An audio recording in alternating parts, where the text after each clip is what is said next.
Log into gyroscopeme.com, the hottest online radio station in the world. GS Radio all day, all night, worldwide. Powered by Gyroscope Media Group, LLC. GS Radio, the best internet radio station worldwide. Providing the best in music and talk shows. Go to www.gsradionj.com and check out the best internet station in the world. You're listening to GS Radio, internet radio station powered by GMG, LLC. In the beginning there was Jack, and Jack had a groove. And after a while, a deep sleep fell upon him, and he went looking for a new groove. He began looking for a new nation, and it had to be a soulful nation. And he found it, and it was Soulful House Nation. And he saw a building.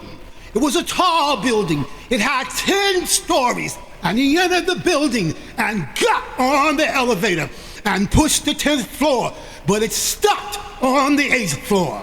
And that's where he found his new groove. And he began to jack and jack and jack and jack. And he knew that this was it. It was Soulful House Nation on the 8th floor. Get ready, get ready, get ready.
I gotta tell you, this is going to be one of those good ones, ladies and gentlemen. This will be a good one.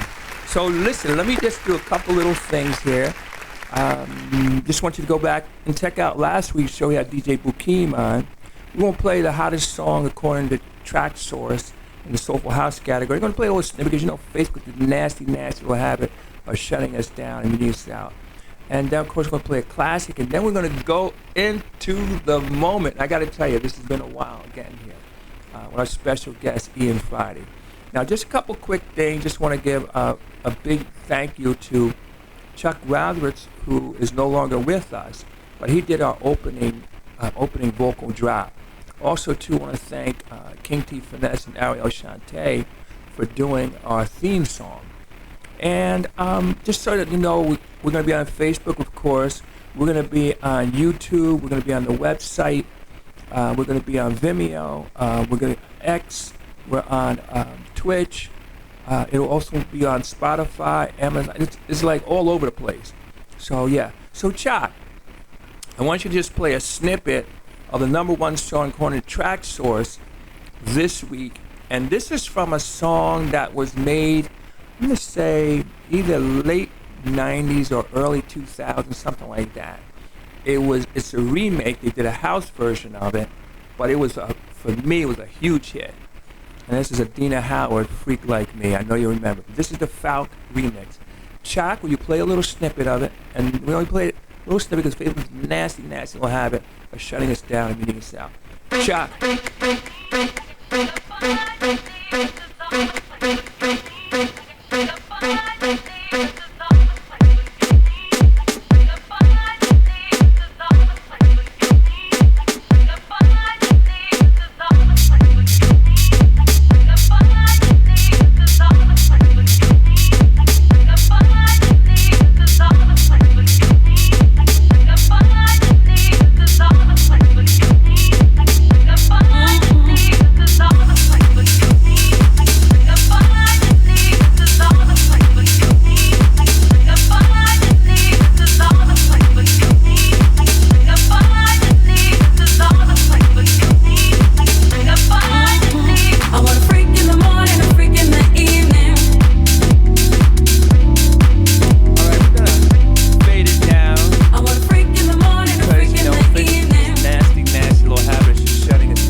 I'm just going to take a few minutes, a couple little things here.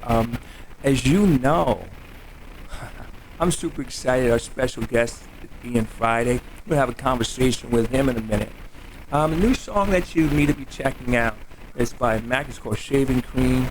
And there's some other stuff, too, we're going to play from the Shazam Free Zone. In the Shazam Free, we play nothing but brand new music. We not only play it, but we say it. So this is the way you can decide what you want to do with it. So, let's do this. Let's get the show started. But let's play this classic. And, you know, maybe our special guest will recognize it. I'm not sure. But anyway, so Chuck, can you play a little snippet of it? Because, you know, Facebook will, this nastiness will have it of shutting us down and muting us out. Play that snippet. Yeah. Play that little snippet. I hear brown noise.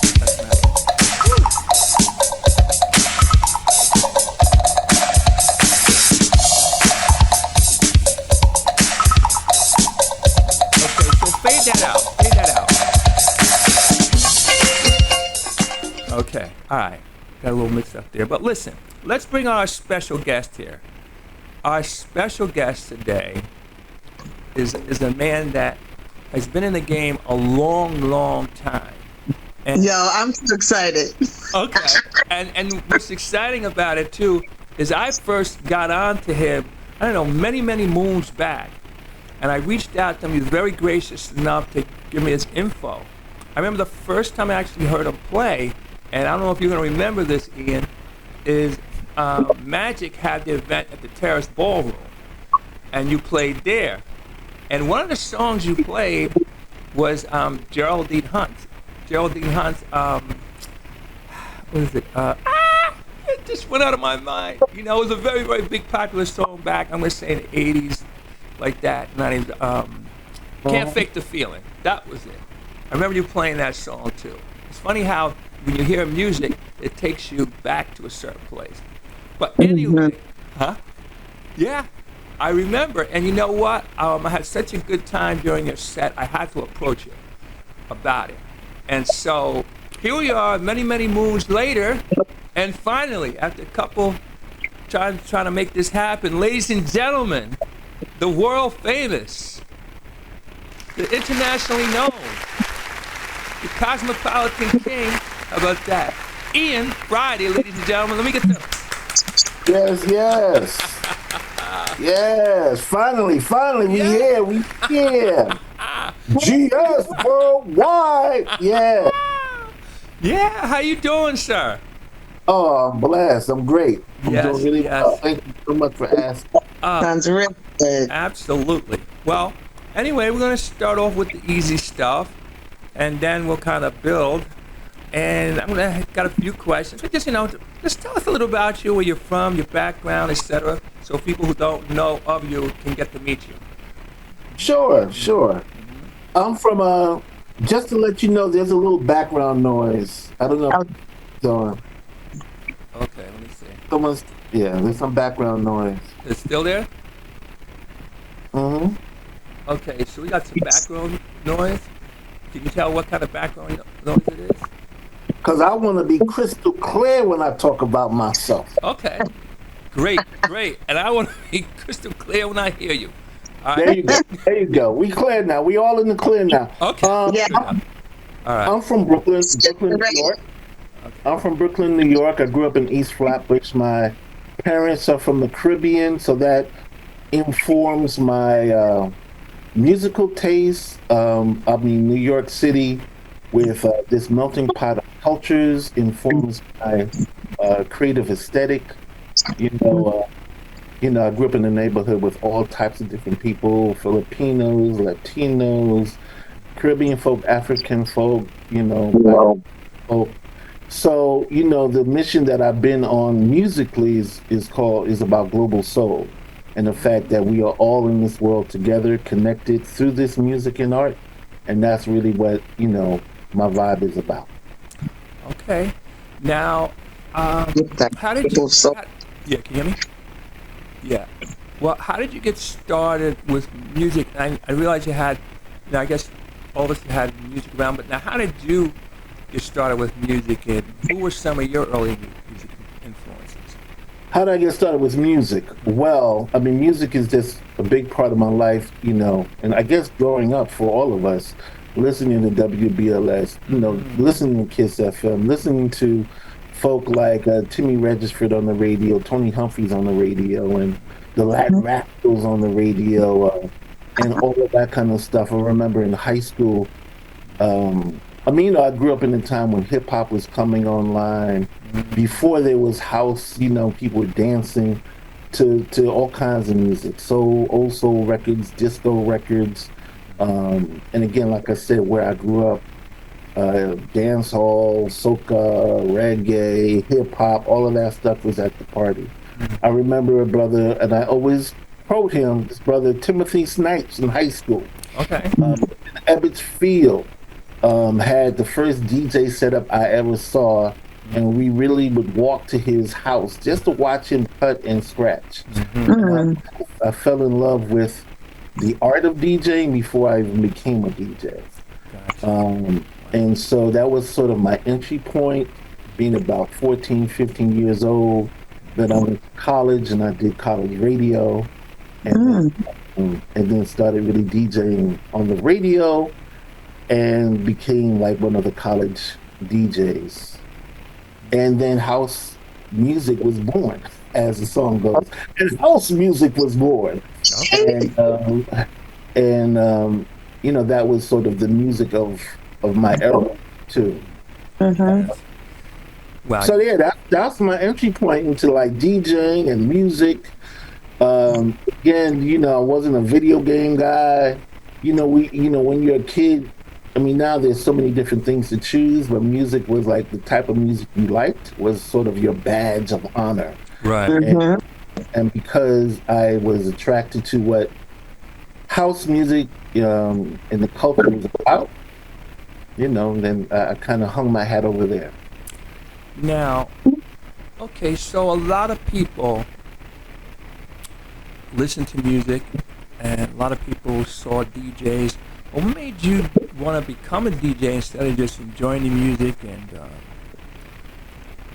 instead of that, you kind of told us who some of your early influences, but what made you say, you know what, I need to take this further than just listening, dancing, rocking, whatever? What made you decide? Like I said, there was something cool about what seemed like the arts of DJing, and movies like Wild Style, Grandmaster Flash, and all those type of folks that were legendary. I'm an artist at the end of the day, and so it appeal. I always loved dancing. I always loved music, and I thought, wow, how cool it is this to be able to sort of go from one record to the next. Now, this wasn't an aspirational moment for me. It wasn't like a big sort of professional creative pivot, but I just thought it was really cool. And my parents blessed me with, well, first my cousin.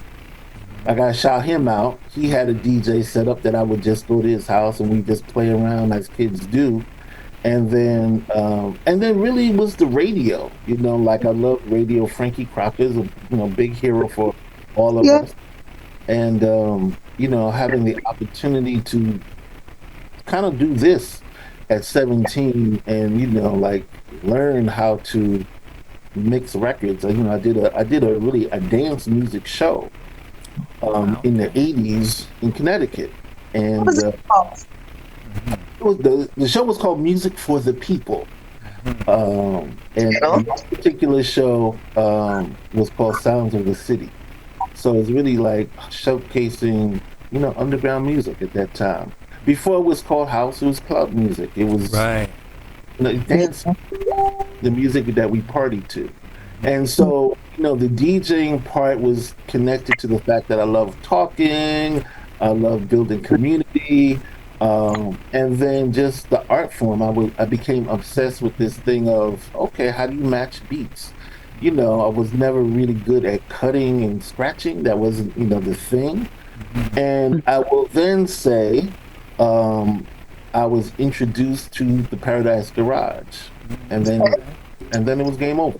Okay. Then it was game over. So, just what Larry Levan, the legendary DJ, really so much of what we do springs from him, and Dave Mancuso and the Loft and that of what was attractive for me. And I wanted to, I can't say I wanted to be Larry because I never thought that I could be Larry. I didn't think anyone else could be Larry because the garage was like a magical, mystical place. Right. But really what he was able to do in terms of moving the crowd is what I aspired to do. And again, the music was on the radio. So when Tony was doing his mixes and going to Zanzibar, and checking out Timmy on BLS and Merlin Bob and Bobby Condors, like I could just go down the whole list of cats that really just inspired me to do what I do today. Wow. And I'm really yeah. Wow. Nice. What's really exciting, and it's pretty interesting, especially when you talk I to can't people. hear you, Dan. How about now? Can you hear me now? Yes. Okay, I said, what's really exciting and interesting is that I would say to a person, all of the DJs I've interviewed who've been around for a hot minute have hip-hop in their background, have Timmy Regisford in their background, and Tony Humphries in their background. And they knew it was called club before anybody started talking about house. So I find that pretty interesting. Now, let me ask you this question. How did house music become a part of your DJ programming? Because there were all these other styles of music around, and some guys just went into straight cutting and scratching and doing hip hop. But you got into the house thing. Now, how did that become part of your programming? Well, it's an interesting question, right? Because when I think about we're talking about my influences, right? When I talk about Larry and I talk about Tony and Timmy, and they sort of predate house as we know it today. My programming continued to be more than just what we might consider house. I'm a music lover. I'm a DJ that plays music, and which includes house. Now, the culture of house that I'm a part of, it espouses fellowship and it's like this utopian notion of we are all one, right? Like we are partying, we are finding sanctuary and fellowship with one another, and the music is the backdrop.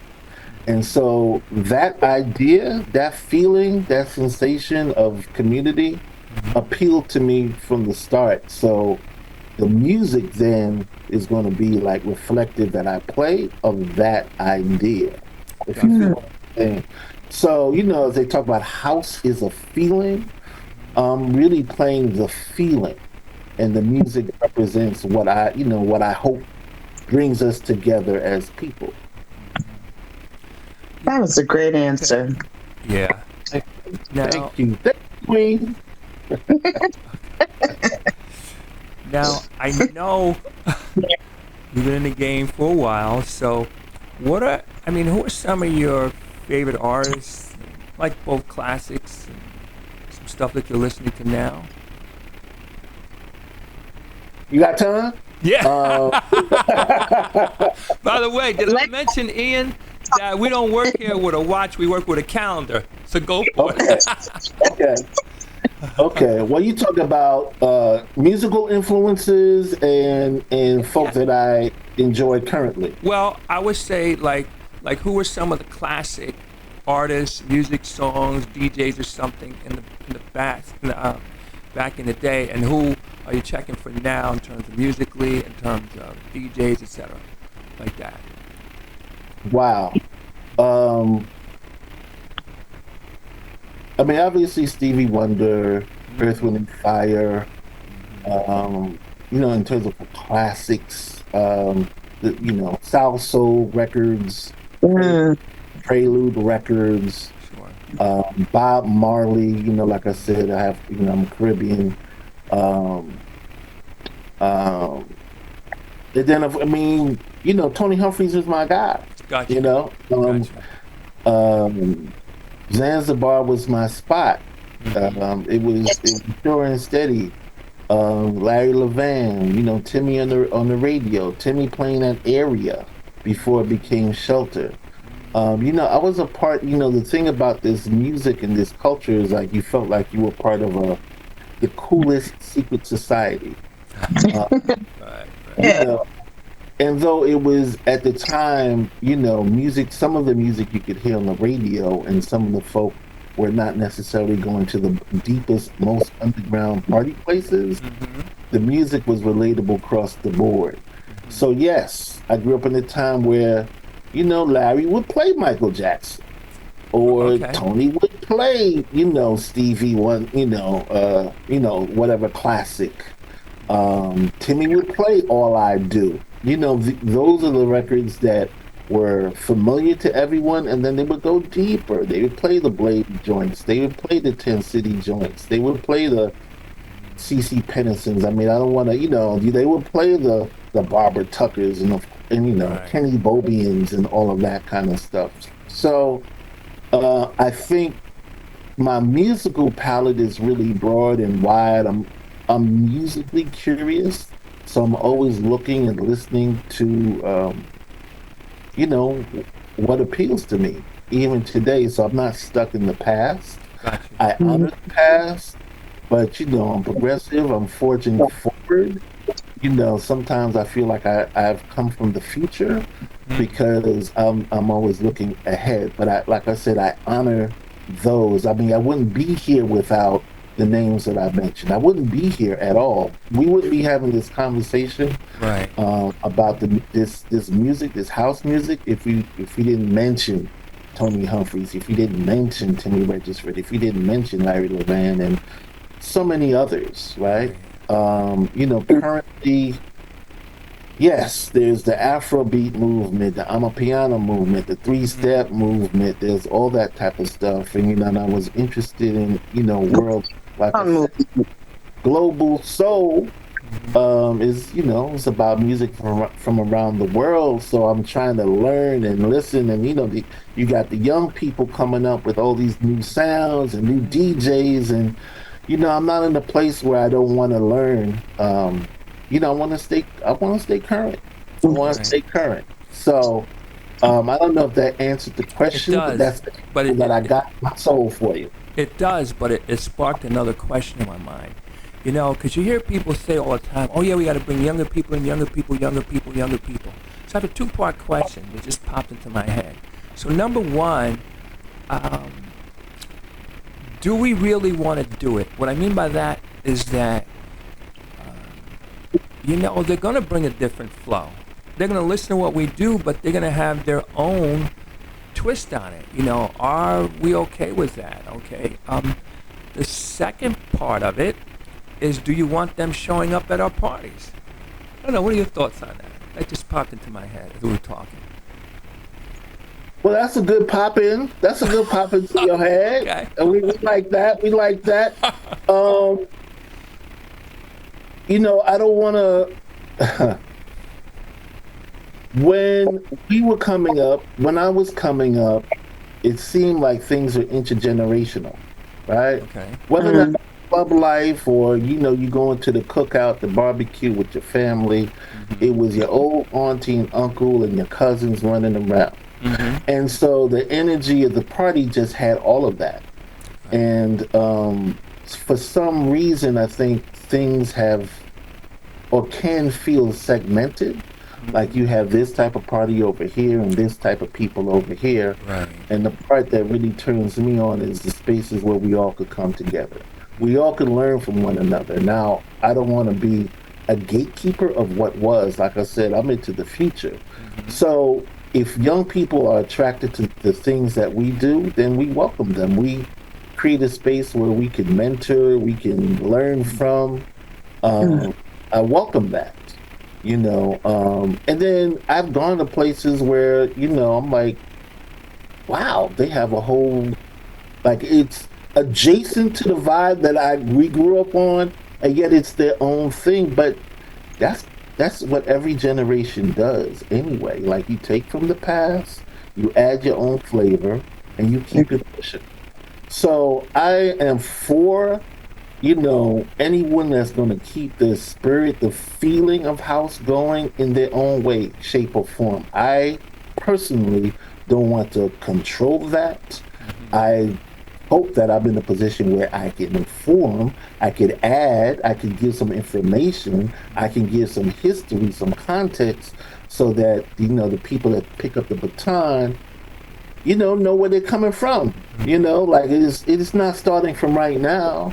It predates me, it predates you, all of us. So, no, I encourage and am excited when I see young folk doing it. I mean, sometimes it could, as a current DJ and music professional, you can feel like, wow, you know, there's a tsunami of new talent. Right. But on most days, you know, that inspires, encourages, motivates me to keep on doing my best, you know, without chasing what anyone else is doing. Like, that's the beautiful part about being grown. Like, you know, I can't be young again, you know, like I can't be 20. So I gotta be good with where I am, and that, you know, I bring value to the overall picture, even if it might feel like, oh, you know, you guys are old, or that way is, you know, no, we bring value to the game, because we've been here this long, you know, but I want to also hold it to how it used to be, because the conditions are way different from where we are right now. Oh, without a doubt. Hey, talking about the music, we're talking about the equipment, I mean, all that. Well, you know, again, so where is house music headed from your perspective? I mean, house music is in a great place. Where is it going? It's going wherever it's needed. You know, house music represents sanctuary and safety. You know, you think about those communities that didn't have a place to go and created like the garage or the Zanzibar, where they can feel safe to fellowship and party and commune together. So I think house as part of that fuel. Now more than ever, we need those spaces. So, you know, I think house, you know, as people are recognizing and realizing that house is is a fuel that brings people together. I'm really excited to see all the festivals happening around the world, all the parties going on that we know and don't know, that young people are DJing, that women, like there's a whole tsunami of women rocking right now. Right. Yes. I mean, and women have been rocking, but just to see, that's the upside of social media, where you get to actually see, from around the world. Like, yeah, okay, you got this, you got now, you got next, and I fully support that. I'm excited that people are gravitating to this thing that I've been loving since I was a kid. So again, that adds value to the meaning of house, the culture of house. Now, the business of house, that's a layered conversation. In terms of the economy of the world has changed, so finding the club spaces to throw the events. But, we have always been crafty and clever. I mean, you think about the rent parties that happened back in the day, not back in the day. So they're going to find a way, because, we're not meant to be by ourselves on this planet. We're meant to come together. And I think house music is a conduit that brings us together, and will continue to be that. Right. Wow. Awesome answer. How about now? Give us some places you've played, and is there any place on your bucket list? Wow. Well, I've been really, really fortunate to play around the world, and meet and greet and share space with a lot of different cultures and communities. So I would be remiss. I wouldn't be like to say a favorite. That each experience is so different. I would like to travel to. I would love to play in Egypt. Okay. I played in Ghana earlier this year. I played in South Africa. And where else? Obviously Japan. Dubai. Dubai. To where? Dubai. Oh no, I would love. Yeah, Dubai would be fun. I mean, one of the beautiful things about being sort of an international DJ is that it does afford you the opportunity to go to different places and see different cultures. And I'm interested in culture too, so I'm not just going to hit the club and I want to go to museums. I want to see what this place is about. And so I'm just thinking about places that I haven't really been to. I'm going to be playing in Colombia next year. I've never played in Latin America, so hopefully that opens up some other marketplaces. And then I'm thinking about places I just want to go to. Like I'd love to go to Morocco. Okay. There's a lot of great music and DJs that are coming out of Morocco. You got me looking at the world map right now, and the world is so big, and there's so many different places. So the thing that's important to me as a music presenter is I want to be in a place where people are open musically, and I could communicate what I have in my heart to communicate with them musically. So those are the places that I want to be. I don't want to just be in some place where folk don't know how to get down. They're not really into the music. It's a whole scene. They just drinking, they pumping their fists. No, I want to spot where people just are getting down, getting busy. The dance. Life, the dance. And really just open. Those are the places that I want to be. And those are the places that I've been, and I've had the most incredible experiences. And I'm so grateful for having them. Wow. Hey, let me just give a couple shout outs. Marcus is the one who set everything up. I always like to shout out. Hey, Marcus. Yes.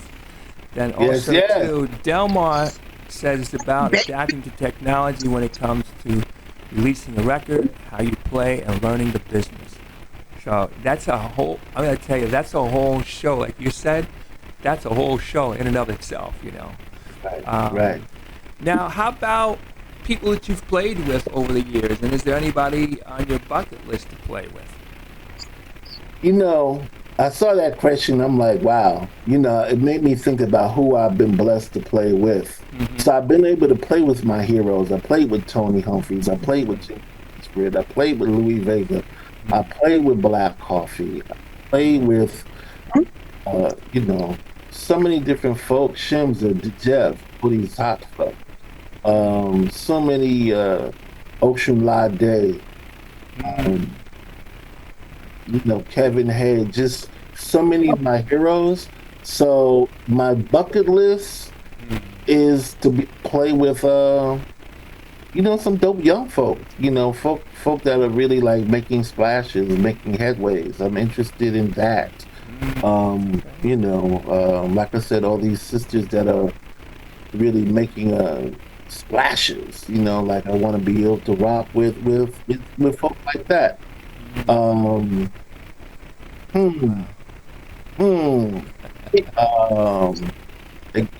when you talk about dames, there are folk that, I love, like Francois K, he's a legend. I got to play with him. So yeah, one of the blessings of my life is that a lot of my dreams that I had as a child have come true. Like I said, I never thought that I'd be able to rock with these cats, but you stay true to it. You continue to strive for excellence. You maintain the standard, and you stay in the game long enough. You're gonna play with a lot of different people. So yeah. And then of course my contemporaries like Jihad Muhammad and Kim Lightfoot and Tyrone Francis. These are my brothers in music. That's a hot. So you got me going through my like a mental Rolodex of all the folk, and I'm like, Lord, I done played a lot of parties now, my friend. And we've had a good I've had a good time. I continue to have a good time. I've said this. I have more parties behind me than in front of me. And so each event that I look forward to, it's gotta be fun. Like I don't want I'm not chasing notoriety. I'm not chasing paper. Obviously, the work that we do has a value. So getting compensated for your work is a part of it. But really it's about the type of experience. I get to choose the type of experience that I want to be a part of. And that, my friends, is the driving force going forward. Got you. Nice answer. Wow. Thank you. The queen. Well, the queen. I'm going to turn it over to Lorena, but I want to do this. I got another comment from Delmar who says hitting Ibiza, Spain. Say that again. I got another comment from Delmar saying hitting Ibiza, Spain, Amsterdam, and the UK are the places to be. So those are some more options. There's some more opportunities. There's just some more things. I'm going to turn it over to Lorena. Lorena, why don't you jump in here for a little bit? Of course, my love, of course. So, Mr. Ian Friday. Okay, I'm going to fan out. Okay.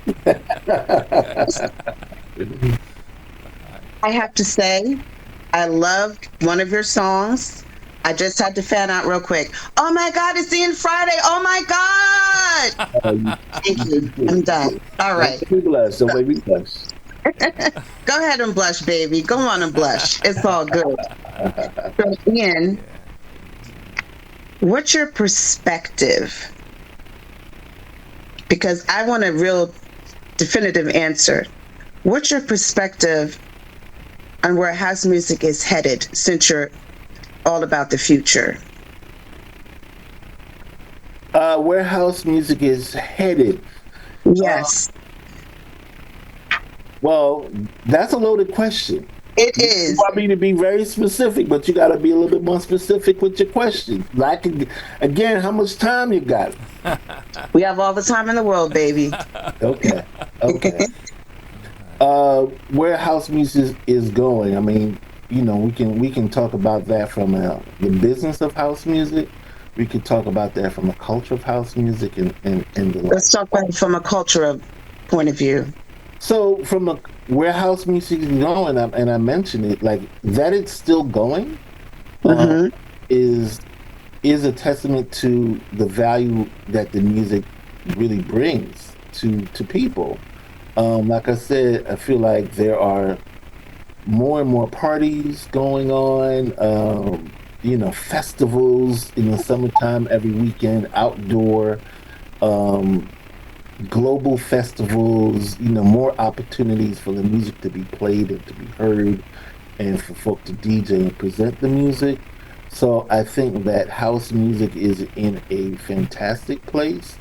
I think there's a lot of conversation, um, documentaries talking about, house music and its importance, certain parties and places and people. You get to see all of that. So I think the value of house continues to grow. And so, where I see it going, more of that. Um, am I reticent to say that there is going to be probably an increased commercial aspect of it? I mean, we saw that in the 90s where, there were acts, breaking through, getting major label deals, going to Europe and all that kind of stuff. Hmm. Major label artists today, Beyonce and so on and so forth, doing house adjacent music. I think that, you know, it is a it's fertile soil. The well is deep for people to draw from creatively. And I think it's just going to continue to evolve. It might not look like, or sound like Love Sensation. It might not sound like Let No Man Put Asunder. The messages in the music might be different, but I think that, people will always continue to dance. And I think that house, as we tend to define it, I think is broadening. I think in the early 2000s with the whole EDM movement, I thought that was an example of house's uh, expansion because Hmm. is house. A lot of these things are house. I mean, they put a label on things to sell it to a particular audience, This is but true. the like I said, house is a feeling. So you can't really contain a feeling.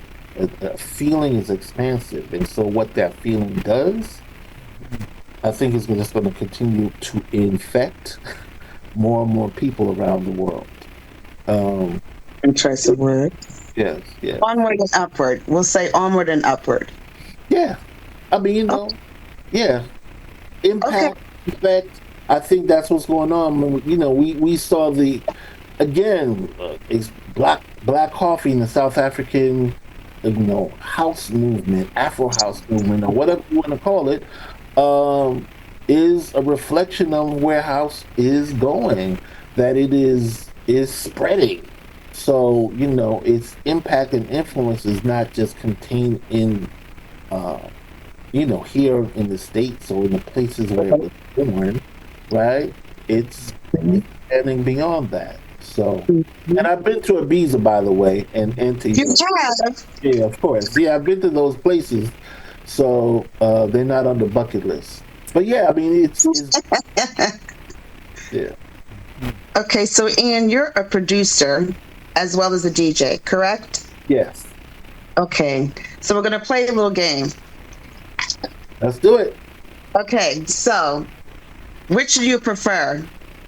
Producing is number one, DJing is number two, number three is all of the above. At the click of my nails 3 times, give your answer by show of your fingers. Wait a You minute. got I it? remember the Uh count. huh. Did you click? Did you click? Ready? Yeah. 1, 2, 3. Both. Okay. Okay, so you like all of it.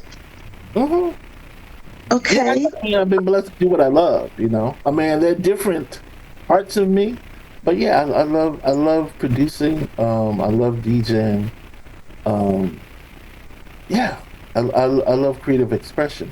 I love the creative arts. And so, wherever I can sort of insert my point of view, my aesthetic, yeah. Okay. Great answer, Ian. Thank you. So I have another three-part question for you. Okay, let me keep my thinking cap on. My grandmother was a teacher. Sorry about that. Got it. Okay. So can you tell us a little bit about your process? Do you hear a beat? Do you hear a vocal and a beat? Or do you hear, or does an artist or someone pique your interest in your process? Wow, three parts for sure. Yes.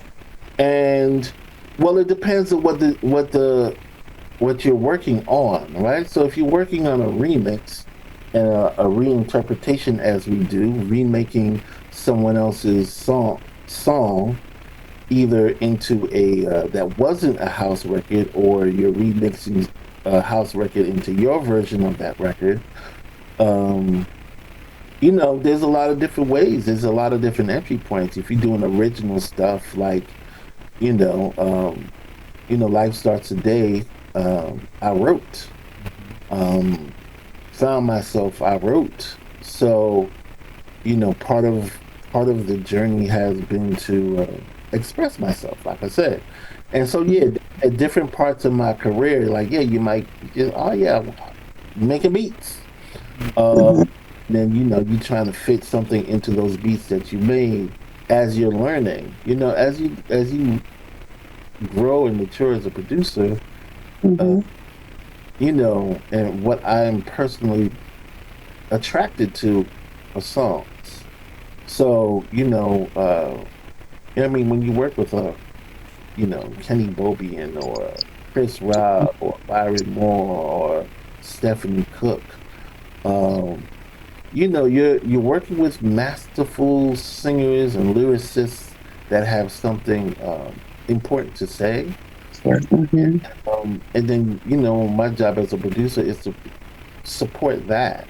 So, that's kind of where, I did a series of remakes of classic songs: Quincy Jones, Prince, Michael Jackson, DeBarge, George Benson. And really, it was a master class of learning how great music was produced.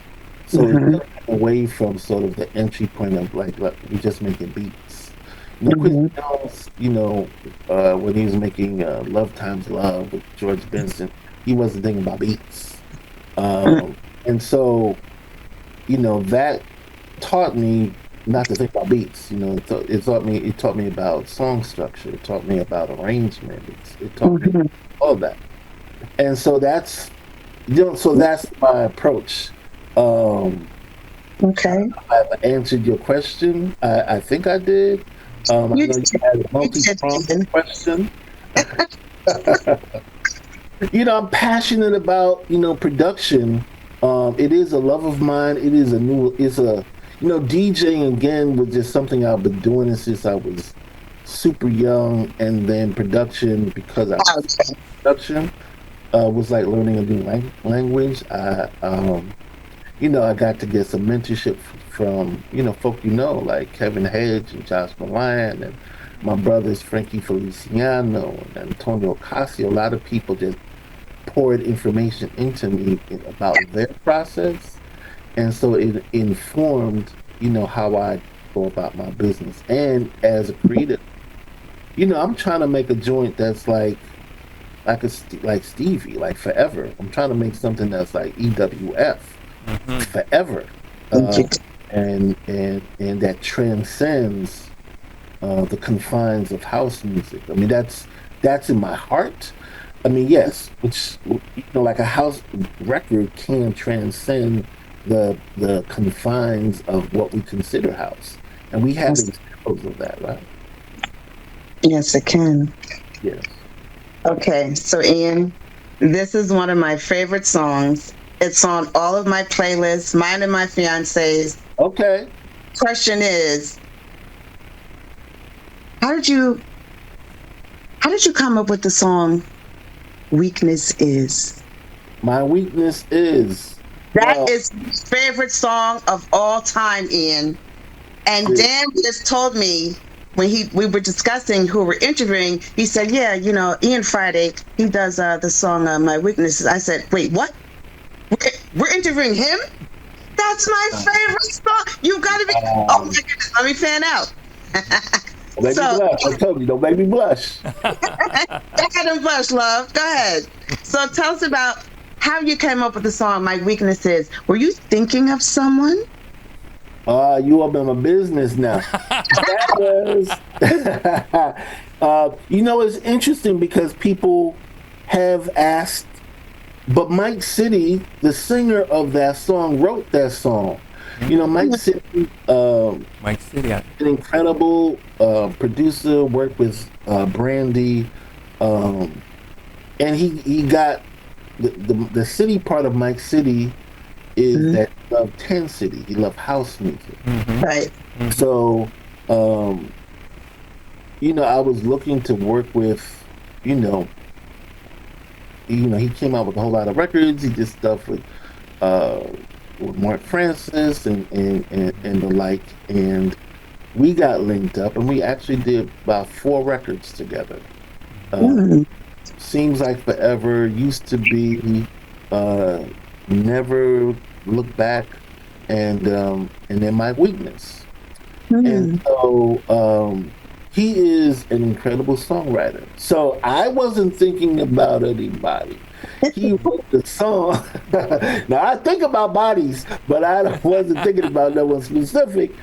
I'm being fresh. Because he wrote that record. So it is interesting because that record has got me in interesting conversations throughout the years about what you're just asking. But no, he put me in trouble right now, but he wrote the record. He wrote the record. So that's where that came from. And we really collaborated on a few records.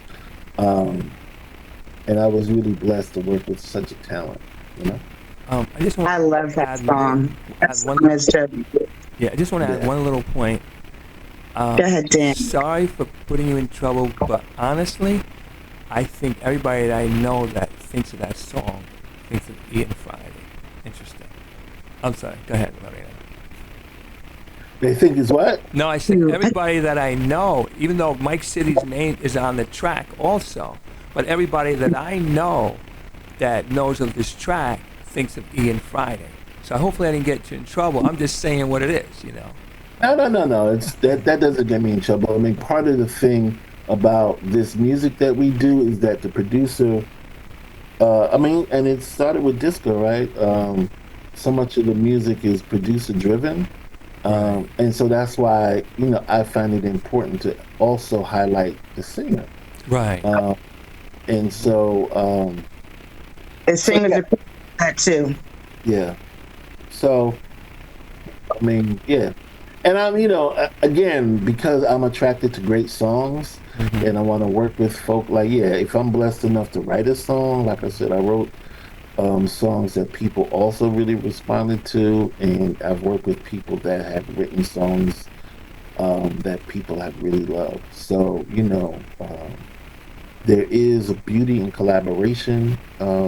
I come out of the theater tradition anyway, so collaboration is super important to me as an artist, and really create a space where people can bring their thing to the table. And still, yes, I have a sound, I have an approach, I have a style. So, of course, on the dance floor, people will recognize, oh, yeah, okay, that's an unified thing, So, Ian, is there a song that you'd like to sprinkle your Ian magic on? A specific song. Do you have one? There are too many songs that I like to sprinkle magic on. Just one. I think I'd rather answer it in terms of an artist. artists. Okay.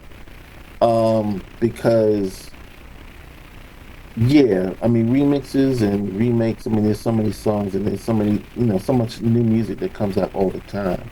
But I'm also really interested in working with um, dope artists, and so in the process, I mean, and again, I don't. I mean, I've worked with incredible artists, right? So, and I have records that are coming out with some of these incredible artists.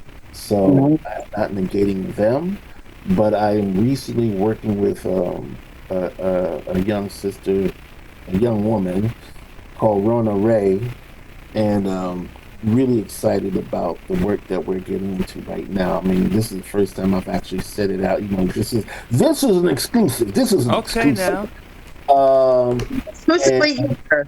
yes, GS worldwide. Um, um, but yeah, I mean, like I said, I'm hesitant to just like drop a name like that because I'm excited to work with my sister Amma Watt. We have tons of records that we're trying to drop on y'all real soon. Um, and more stuff from Byron Moore and more stuff from Chris Robb and more and more and more and more. But if I had to answer the question about someone that I have not worked with, that I'm looking forward to working with at present, that I am at the start, is Rona Ray. Okay. She's got a zillion records out. She's a Shout out to Lorna Ray. yes, fascinating artist out of that's Russian, actually living in Poland. So that's a whole new twist for your brother. But Okay. we like challenges. We like challenges. I like it. Yeah, if you like Well, it, Well, we're so I know I asked this question before. I'm going to ask it again. Is there anyone that you like to work with that you haven't worked with yet? I just said Rona Ray. Well, No? if there's someone else that I would like to work with that I have not worked with. Wow. Wow. Wow. Who would I like to work with that I haven't worked with? Sharon. Naomi Sharon. She's got a dope Sade-esque album. I would What's her love name? Naomi Sharon or Sharon. Um, she's I think she's on Drake's label, and she just got the sexiest style. She would be a fun person. There were all those Sade remixes. Yes. So Yes. she would definitely work super well in our world. Um, I would love to be able to, I mean, and not just doing sort of like a remix thing. It would be really cool to be able to sort of produce a dance record in our style on an artist like that. Gotcha. Maeta. I mean, there are tons of like artists singers that are today, that are now, that would be great to sort of collaborate with to do our style of music, right? Right. Versus doing a remix, like all these house remixes. They're useful and they're cool, but to do an original production with one of these artists would really be, it would be fantastic for the culture, and I think it'd just be really cool for artists to like someone that really believes in our style and our sound. So yes, so that's an artist because you pressed me. Yes. You pressed me, and I had to really dig a little deeper. I mean, yes, it would be amazing. It would be amazing to work with a Sade. It would be amazing if Beyonce did an original soulful house record versus, Okay. she did. It would be amazing to be able to parlay with an artist that has that kind of commercial success and notoriety, and really give them some of this real good that we got going on over here. It would be amazing if that would happen. So yes, I mean, yeah, I can talk about up and coming singer songwriters, but yeah, if if the queen bee, I mean, I know you're the queen of the GS world, but if the queen bee jumped on board and did like say, "Yo, E, let's go do something," game over. Game over. When that So, happens, Ian, make sure we get it first. Okay. Soulful House Nation gets it first. There you go. There you go. hey, You. hey, hey, Thank you, baby. Ian, along those lines, certainly Beyonce knows about house music. Certainly Drake knows about house music. I mean, I could just go on and on and on with some of the people who've had tremendous commercial success. They know about it, and if they hear the music, they would sweat to it. Like what's up with that? From as a person who's on the inside, why don't they jump on it and collaborate with someone who, and all due respect to what she did before, but why don't they, R. Kelly, back when he was, doing his thing. I mean, from your perspective, why don't these people collaborate with people who are in this style of music? I mean, what's your take on that? Well, this is the part that we didn't get into with regards to the future of house, and that's the business of house. Mm. So, they, what did it, Alicia Keys tapped Black Coffee to do a remix, a legit remix. He's White Fire Hot. And so that's going to add value to what she was doing, right? In Common, that record.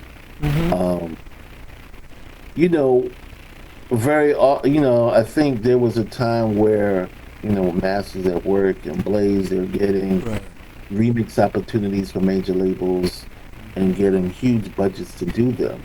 But once the technology changed and major labels recognize that they can make the acapella available and they can get the work done for free. Right. And so it sort of devalues our business professional weight in I think their eyes, because we do it anyway, and there's no real money in it. There's no real equity in it because you don't own the work, and so the sort of explosion of bootleg remixes really just serves as free promotion for them. But to be a real player, to be able to parlay professionally in the business sense, you have to be seen. And and seen as a valuable business collaborator. And we'd be reticent to name a whole bunch of people that are seen that way, valued in that way. We're not talking about creative value, artistic value, or people that are, known in our communities. I'm just talking about people that carry that kind of weight, industry weight, where you could say, all right, if I give this cat this opportunity, not only will he benefit because he's working with me, but I will benefit because I'm working with him. And I think that's kind of where we are. So the future of house music, to go back to that question that you asked me, from the business perspective, is that we all have to sort of tighten up our business. Doing this music, we have to, know it. Barbara Tucker just wrote a book and is out there promoting the book that she wrote about the music business 101. And we all have to tighten up, and we have to actually act accordingly. If we really are attacking this as a professional, now a lot of people do it for fun, a lot of people do it for props, a lot of people do it for whatever they do it for. And the technology allows a lot of people to do it. Just because you put a hi-hat on a record doesn't mean you're a producer. Right. In my opinion. But a lot of people will claim that that's, they do that and that they're a producer. And then the industry's not going to look at us seriously if we don't have a standard.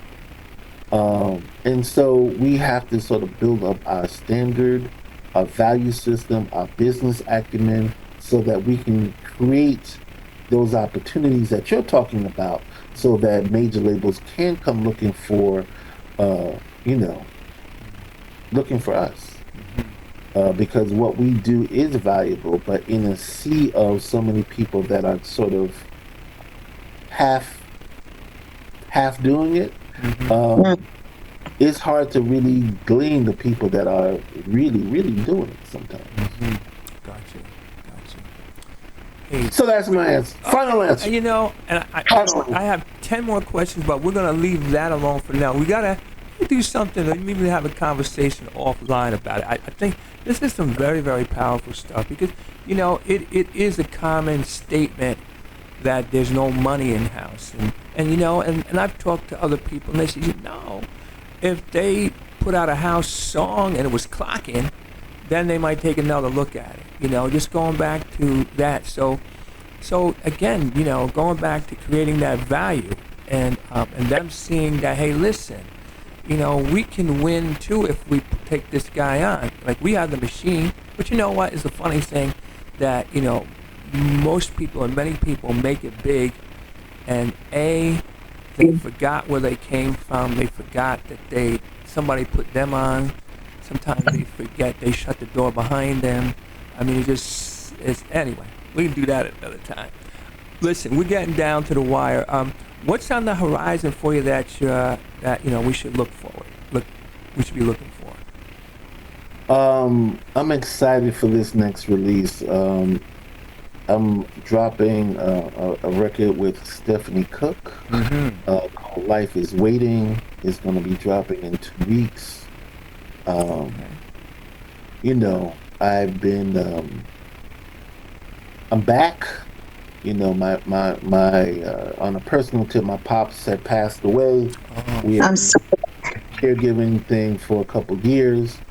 Obviously the pandemic and all kinds of stuff slowed things down, but I'm excited to be back to doing what I love to do, part of what I'm put on this planet to do.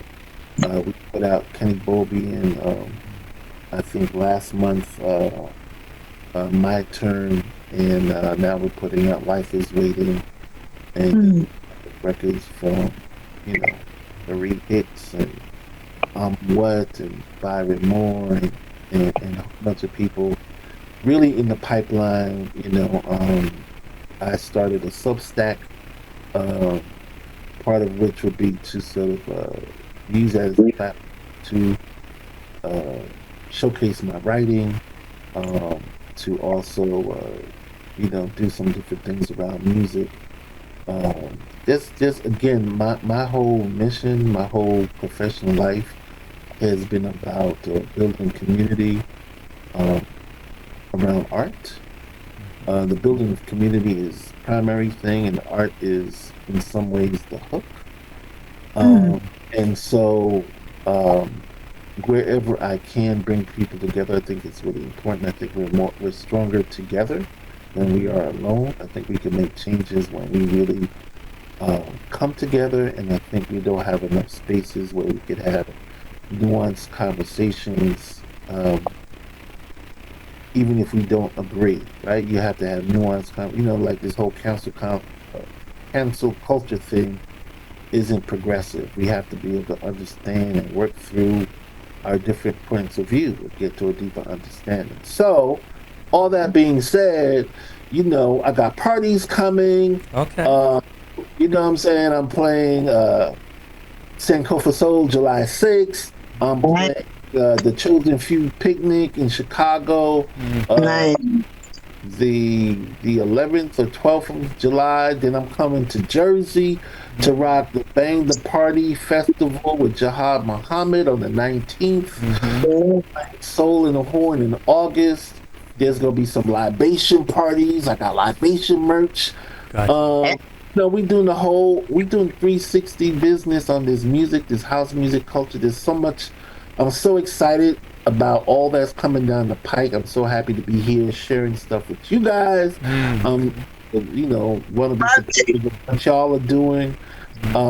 You know, it's great that to have a platform to really talk about all things house, man. It's GS Worldwide. This is where it gets done. This is where it gets done. But yeah. Look out for this Stephanie Cook. Wait, that's global soul music. Global soul music. And so we're excited about all that we are rolling out. We are back. We are better than ever. We are excited to push this house music culture forward and to build you know what I'm saying, to keep on building, being in the spaces that bring people together. That's important. That's the power of house, man. That's the spirit. Yes. And we're excited with you. We're excited with you. Yeah. Now, do you have any final thoughts, words of wisdom or advice for aspiring DJs and people want to follow you, support you, and stay connected with you? How do they do it?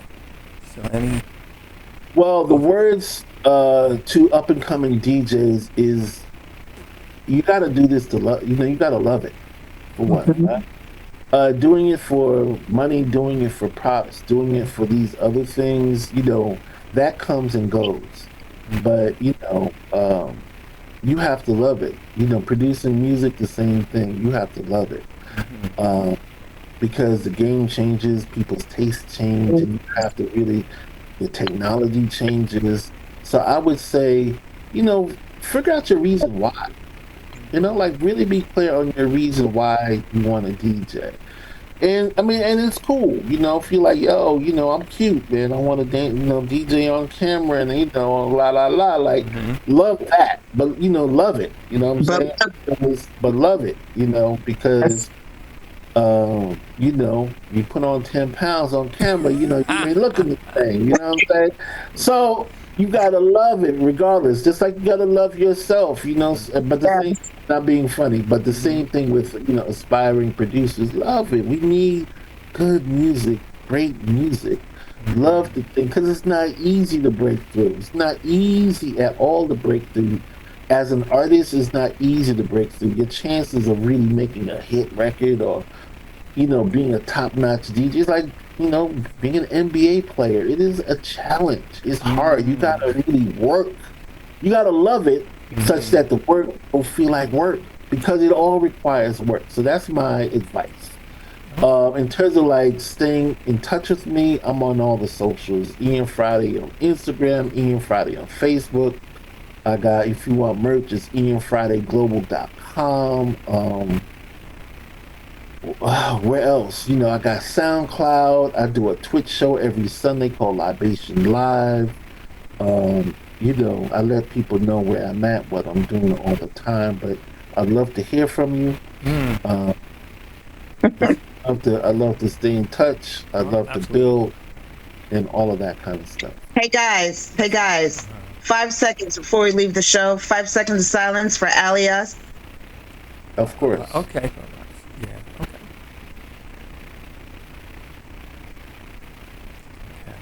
Thank you. All right. That song was really the reason why, all those times, those college kids with the high, I was one of them college kids with the high top fade and Follow Me was that record that brought, I remember my girl, she was having a 50th birthday party and she hired me to come and play. And I don't do birthday parties, so I don't want to get that. But because I love her, and because I introduced her to the house in college, and she was like, yo, gotta play Follow Me. So big shout out to that brother and his family. May he rest in peace. Yes. Impactful to all of us, really, in this game. Right. Thank you. Yeah, just two quick things then before we close it out. 3 quick things. Number one, just so you know, we did an interview with Elias. I did about a year and a half ago. So if you go on YouTube, you can find that interview that I did with Elias. So that. The second thing, I just want to announce that a new thing here at GS Radio now have a magazine, GMG, the blog magazine. You can see that on the website, which is www.gsradionj.com. And last but not least, I want to say, I'm not happy we had to wait, Ian, but it was worth the wait. Thank you so much. Good things come to those who wait. Good things come. As long as they live long enough. Anyway. There you go. There you go. Again. There you go. Well, what I told you I would come build with you when I had something that I wanted to share, And so now we back online. Okay. Thank you. Right. And then listen, anything you have, hit me up. I'm happy to share it, etc. Get the word out, etc., etc., etc. So, thank you so much. All right. Thank you, brother. So, ladies and gentlemen, we're gonna go into the Shazam free zone. Gonna play nothing but brand new music, and then we're gonna close it out in a little bit. Ian, thank you so much again for doing this. All right. Thank you. Thank you for having me. All right. Peace. So, Cha. Thank you, Ian. All right. Thank you, Queen. Okay. Queen. All right, ladies and gentlemen, we're going to do another set here in the Shazam Free Zone. We're going to play nothing but brand new music.